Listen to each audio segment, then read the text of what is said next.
العلماء ورثة الأنبياء، والأنبياء لم يورثوا إلا العلم، وعلم نبينا صلى الله عليه وسلم هو سنته. الحمد لله والصلاة والسلام على رسول الله وعلى آله وصحبه ومن والاه.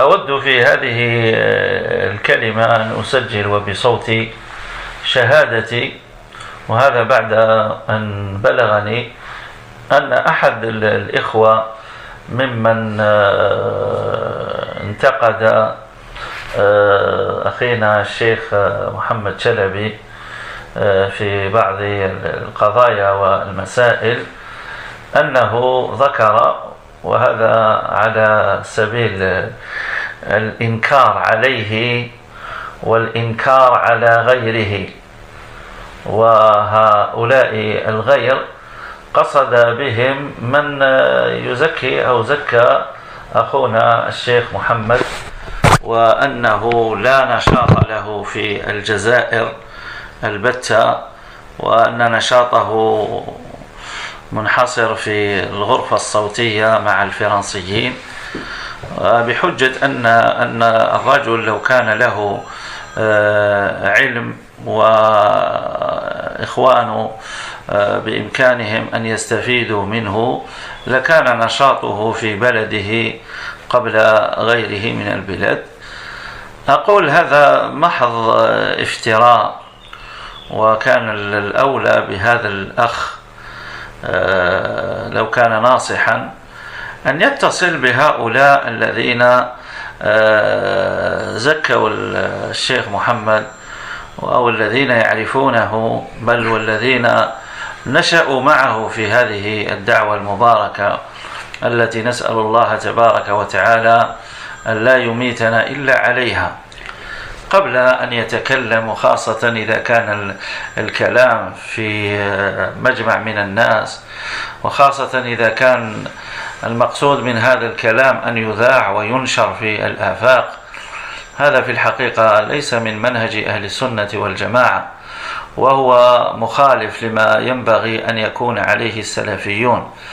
السلفيون أعدل الناس مع الخلق جميعا، السلفيون أهل نصيحة وتناصح، وأهل صدق في كل شيء، فيما يقولون وفيما يفعلون. ولعلها يعني هذه زلة وخطأ من هذا الأخ، نرجو من الله تبارك وتعالى أن يبصر بخطئه وأن يرجع وأن يتوب إليه، والرجوع إلى الحق هذا ديدن الجميع وواجب علينا جميعا، لأن الحق هو بغيتنا في كل شيء، والإنسان مهما عمل ومهما اجتهد معرض للخطأ، ولا شك ولا ريب مثل ما صح عن نبينا عليه الصلاة والسلام أن خير الخطائين التوابون إذا تبين خطأهم. وهذه فائدة يعني المؤمن لأخيه المؤمن، المؤمنون والمؤمنات بعضهم أولياء بعض، والنبي صلى الله عليه وسلم قال المؤمن مرآة أخيه. ولهذا الواجب على الإنسان إذا ظهر له شيء من إخوانه أن يتواصل معهم ويبدأ بنصحهم قبل أن يبدأ يذيع هذه الأمور ويشيعها بين الناس، وقد يقع هو في الخطأ من باب أنه يريد أن ينبه على أخطاء غيره، وهذا يعني نعتقده وندين الله عز وجل به، أن أخانا محمد شلبي وفقنا الله وإياه لما يحبه ويرضاه من الإخوة المعروفين عند مشايخ الجزائر جميعا، ونشاطه في هذا البلد قديم ولله الحمد والمنة من بداية التسعينيات، وكان له نشاط في مناطق كثيرة حيثما عين فيها إماما في مسجد من تلك المساجد، يعني يلاحظ القاصي والداني التغير في تلك البلدة وانتشار السنة وظهورها، ولله الحمد والمنة. وما يزال، يعني هذا أنا أتحدث عن بداية التسعينيات لما عين أول ما عين في مسجد من مساجد ولاية تيبازا، وبقي على هذا النشاط إلى يومنا هذا، وقد تنقل في بين هذه الفترة إلى الكويت وأقام فيها مدة، وكان له مسجد هناك ونشاط تعليمي ودعوي، وما زال الآن في مدينته في البليدة يجتهد مع إخوانه، وله دروس وله حضور في بعض الدورات العلمية التي تعقد في الجزائر. وهذا يعني بشهادة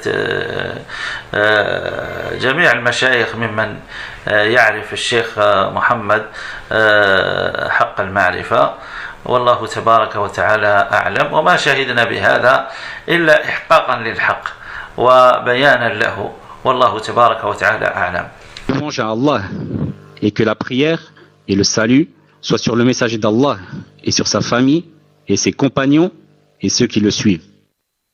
Je voudrais, dans cette allocution, que j'enregistre avec ma voix mon témoignage, et cela après qu'il me soit parvenu que l'un des frères qui a critiqué notre frère, le cheikh Mohammed Chalabi, sur quelques points et masaïl qu'il a cités, et ce, dans le but de le critiquer lui et critiquer les autres, et il visait par ces autres celui ou ceux qui ont fait la tezkiya à notre frère cheikh Mohammed, comme quoi il n'aurait point d'activité en Algérie, et que son activité se limitait au salon de voix du Paltalk avec les francophones, alléguant que si cet homme avait de la science et que ses frères pouvaient en profiter de lui, alors son activité serait dans son pays, avant d'être dans d'autres pays.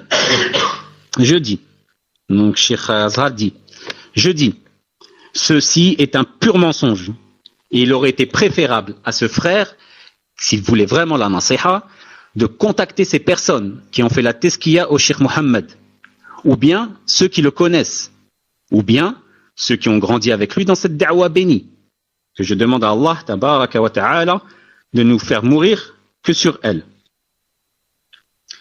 Avant qu'il ne parle, et surtout si ce qu'il dit a lieu dans une assise où les gens sont regroupés, et surtout si le but de cette parole, de sa parole, est qu'elle se propage et se diffuse dans les contrées. Ceci, en vérité, ne fait pas partie du manhaj de Ahl-Sunnati wal Jama'a, et il est contraire au comportement que doivent adopter les salafis. Et il est contraire au comportement que doivent adopter les salafis. Les salafis sont les gens les plus équitables avec tous les gens. Les salafis sont les gens de la nasiha et du tanassuh. Et ce sont des gens de la véracité en toutes choses, dans ce qu'ils disent et dans ce qu'ils font. Et il est possible que cette chose soit un faux pas de notre frère, puisse Allah lui donner la clairvoyance dans son erreur, et qu'il revienne et se repente à lui.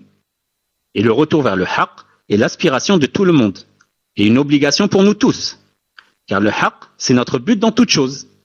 Et la personne, quoi qu'elle fasse, et même en faisant des efforts, elle est encline à l'erreur. Et sans nul doute, comme il a été rapporté authentiquement du prophète ﷺ, que les meilleurs des prêcheurs sont les repentants, s'ils découvrent leur faute. Et ceci est dans l'intérêt du croyant pour son frère le croyant. Les croyants et les croyantes sont alliés les uns des autres. Et le prophète ﷺ a dit, le croyant est le miroir de son frère. C'est pour cela qu'il incombe à la personne, si elle voit des erreurs chez ses frères, qu'elle les contacte et commence à leur prodiguer le conseil avant de commencer à diffuser ces choses et à les propager entre les gens. Et il se peut qu'il tombe lui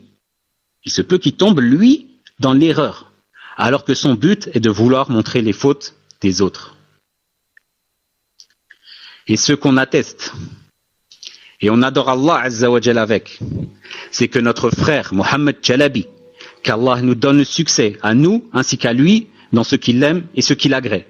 fait partie des frères connus chez tous les savants d'Algérie. Le frère Mohamed Chalabi fait partie des frères connus chez tous les savants d'Algérie. Et son activité dans ce pays remonte à longtemps. Walillahi alhamdi wal minna. Depuis le début des années 90. Et il avait des activités dans plusieurs endroits. Et là où il était désigné comme imam dans l'une de ses mosquées, le proche et le lointain pouvaient remarquer le changement dans cette ville et la propagation de la sunna et sa flagrante visibilité. Walillahi alhamdi wal minna. Et moi, je parle du début des années 90, lorsqu'il fut désigné comme imam dans une mosquée de la wilaya de Tipaza, début des années 90. Et il est resté sur ce rythme d'activité jusqu'à ce jour. Et il s'est déplacé entre-temps au Koweït. Et il est resté un certain temps. Et il avait une mosquée là-bas. Et une activité dans l'enseignement et le prêche.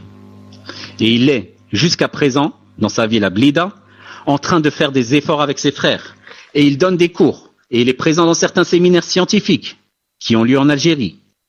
Et de cela peuvent témoigner tous les savants qui connaissent le Cheikh Mohammed véritablement. Et Allah, tabaraka wa ta'ala, est plus savant.